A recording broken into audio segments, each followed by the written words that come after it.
नमस्कार। भारत का संविधान जानते हैं, ये सिर्फ एक कानून की किताब नहीं है। ये असल में एक देश और उसके लोगों के बीच का एक बहुत ही गहरा अग्रीमेंट है, एक अनुबंध। तो आज हम इसी कॉन्ट्रैक्ट की शर्तों को जरा आसान भाषा में समझने की कोशिश करेंगे। तो सबसे पहला और सबसे बड़ा सवाल यही उठता है कि कोई भी देश, कोई भी राष्ट्र अपने लोगों से आखिर वो कौन सा बुनियादी वादा करता है। और जानते हैं, इसी एक सवाल के जवाब में ना इस पूरे टॉपिक का सार छिपा हुआ है। ये किसी भी सामाजिक अनुबंध की नींव है। तो इस कॉन्ट्रैक्ट का जो पहला हिस्सा है वो है गारंटी। वो वादे जो सरकार अपने नागरिकों को देती है। हमारे भारतीय संविधान में इन्हें ही मौलिक अधिकार या फंडामेंटल राइट्स कहा गया है। तो ये मौलिक अधिकार हैं क्या?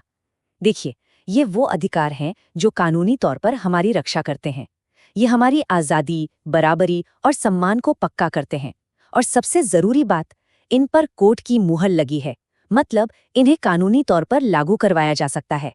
तो चलिए अब सीधे सीधे देखते हैं कि इस कॉन्ट्रैक्ट में वो कौन सी बड़ी बड़ी गारंटियां हैं जो हर नागरिक को मिलती हैं।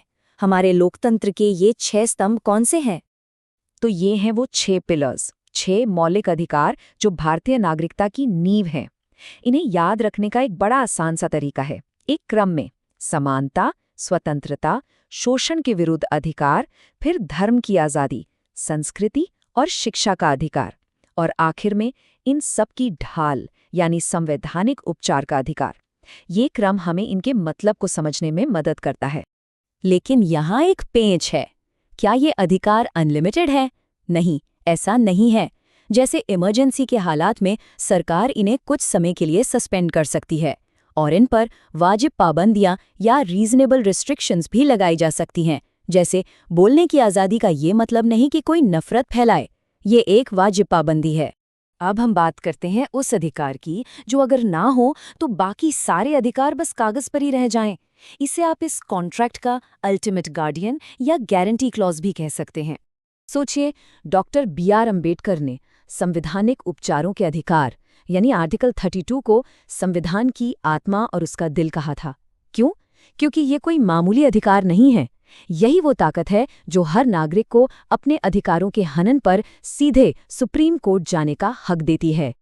और आर्टिकल 32 के तहत हमें 5 जबरदस्त कानूनी हथियार मिलते हैं, जिन्हें रिट कहते हैं। ये वो टूल्स हैं जिनसे अदालत का दरवाज़ा खटखटाया जा सकता है।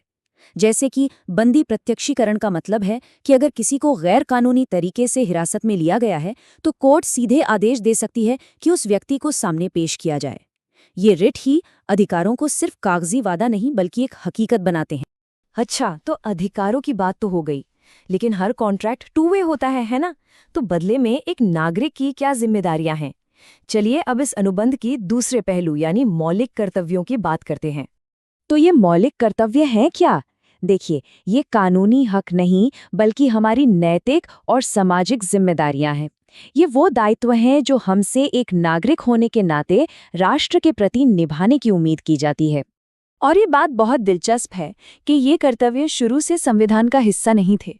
इन्हें 1976 में इमरजेंसी के दौरान 42वें संशोधन के जरिए संविधान में डाला गया था और फिर 2002 में शिक्षा से जुड़ा 11वां कर्तव्य भी जोड़ा गया। ये दिखाता है कि नागरिकता को लेकर हमारी सोच वक्त के साथ कैसे बदली है। इन कर्तव्यों में कुछ जरूरी चीजें शामिल हैं, जैसे कि संविधान का सम्मान करना, देश की एकता बनाए रखना, सरकारी संपत्ति को नुकसान ना पहुंचाना और वैज्ञानिक सोच को बढ़ावा देना। और हाँ, वो 11वां कर्तव्य बहुत खास है, जो हर माता पिता पर अपने 6 से 14 साल के बच्चे को शिक्षा के अवसर देने की जिम्मेदारी डालता है। तो चलिए अब इन दोनों को आमने सामने रखकर देखते हैं। अधिकार और कर्तव्य, एक नागरिक और देश के लिए इनकी भूमिकाओं में आखिर फर्क क्या है और ये एक दूसरे को संतुलित कैसे करते हैं। ये टेबल पूरी कहानी साफ कर देती है। देखिए, सबसे बड़ा फर्क तो इनकी प्रकृति में है।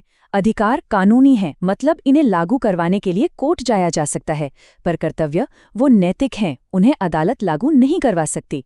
एक का मकसद है नागरिक को सुरक्षा देना, तो दूसरे का मकसद है नागरिक में जिम्मेदारी का भाव जगाना। तो इस पूरी चर्चा का सार क्या है? यही कि नागरिकता का अनुबंध कोई पत्थर की लकीर नहीं है, ये एक जीता जागता एग्रीमेंट है। और इसे सही तरीके से चलाने के लिए सरकार और नागरिक दोनों की एक्टिव भागीदारी, सक्रिय भागीदारी बहुत जरूरी है।